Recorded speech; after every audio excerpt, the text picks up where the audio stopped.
Hoje a gente vai mergulhar fundo e desvendar as mecânicas fascinantes e supostamente ilícitas por trás de um escândalo bancário gigantesco no Brasil. A nossa ideia é esmiuçar passo a passo exatamente o que o material de origem descreve. Então, bora lá!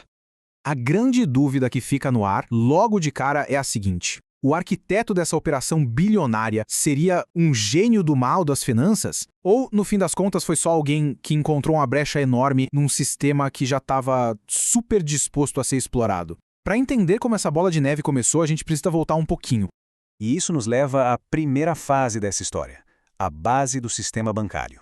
Bom, como a dinâmica de reservas fracionárias já é figurinha carimbada para quem acompanha o mercado, a gente sabe que um banco não empresta só aquele dinheiro físico que está ali bordado no cofre. O sistema permite que a instituição empreste até 10 vezes o valor real que tem em caixa. Pensa assim, 1 milhão de patrimônio real pode virar tranquilamente 10 milhões rodando em empréstimos por aí. E é exatamente essa ferramenta que, quando distorcida, acaba virando uma arma muito poderosa.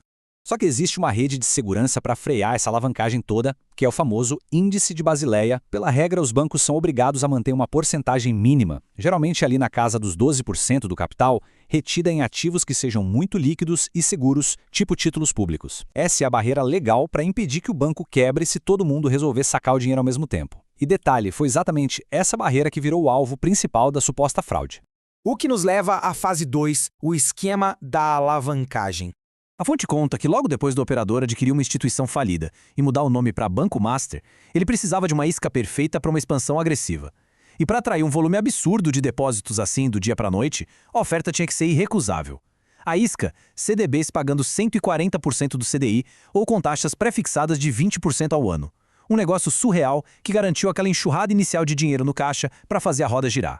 Com essa grana toda na mão, começava o suposto truque contábil em 3 passos bem desenhados. O passo 1, fundos controlados pelo próprio banco compravam ações de empresas totalmente falidas por um único real. Isso mesmo, R$1. Passo 2, um outro fundo interno dessa mesma rede ia lá e comprava essas mesmíssimas ações, só que agora marcando o preço a 10 ou até R$100. E aí vem o passo 3. Através dessa negociação interna e cruzada, um ativo que custou uns 2 milhões virava instantaneamente uma ilusão de 200 milhões de reais do balanço patrimonial. Surreal.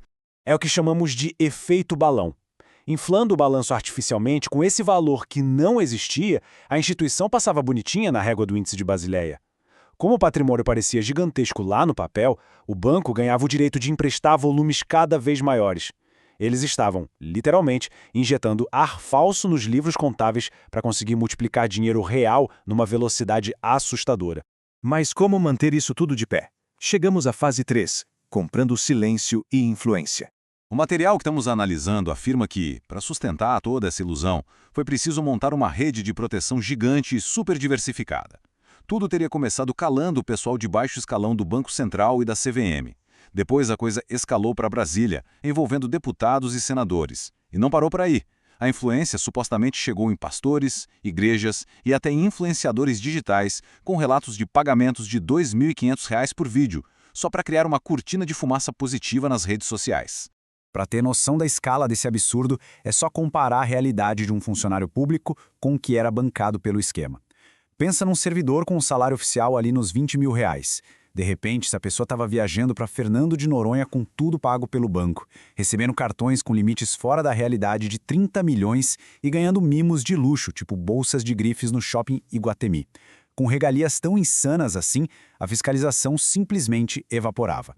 E quando alguma autoridade política de mais alto escalão ameaçava estragar a festa, por exemplo, sugerindo abrir uma CPI para investigar tudo, a tática para acalmar os ânimos ficava bem mais sofisticada. A fonte menciona uma desculpa muito específica e clássica aqui no Brasil, o famoso convite para dar uma palestra remunerada em Portugal. Essa era a roupagem chique e elegante usada para camuflar o pagamento pelo silêncio sem levantar suspeitas. E isso nos traz para o começo do fim. Fase 4, a queda pelo FGC.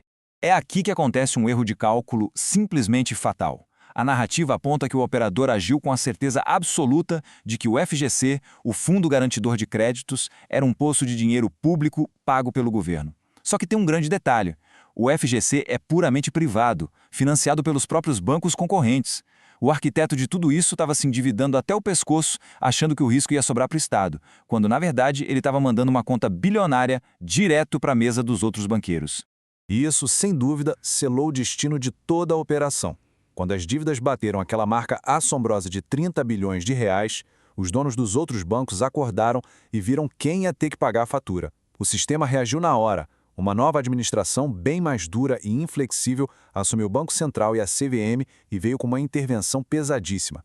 Como não tinha mais espaço para subornos, o ultimato foi brutal. Ou vendia a instituição por um único real para ser liquidada, ou as consequências legais seriam devastadoras. Chegamos então à quinta e última fase da nossa análise: os investimentos reais e legais. A tese final da nossa fonte desconstrói totalmente qualquer ideia de que isso foi um crime de gênio, contrapondo essa fraude com o que é uma estruturação de patrimônio legítima de verdade. Usando como exemplo os serviços de plataformas especializadas, fica claro que dá sim para aplicar estratégias super sofisticadas, como abrir contas offshore com total segurança, montar holdings para proteger imóveis ou fazer uma otimização fiscal excelente, tudo estritamente dentro da lei. O planejamento inteligente de verdade não precisa desse amadorismo criminoso. A grande lição que a gente precisa absorver de tudo isso é bem direta. A verdadeira segurança financeira, aquela que dura a vida inteira, só vem quando se opera completamente dentro das margens da lei. Tentar achar atalhos milagrosos, fazer contabilidade criativa ou depender de esquemas obscuros é pedir para ver o patrimônio inteiro desmoronar, mais cedo ou mais tarde. Não tem erro, a conta sempre chega. O que deixa a gente com um pensamento final muito importante para refletir. Se todo um aparato regulatório gigantesco, envolvendo fiscais, legisladores e figuras públicas, pode supostamente ser silenciado e comprado com uma fração dos lucros de um esquema, quão frágil e vulnerável é o ecossistema financeiro em que a gente confia o nosso dinheiro hoje? É uma reflexão instigante, não acha? E reforça o quanto nós precisamos buscar conhecimento sólido e transparência antes de tomar qualquer decisão financeira.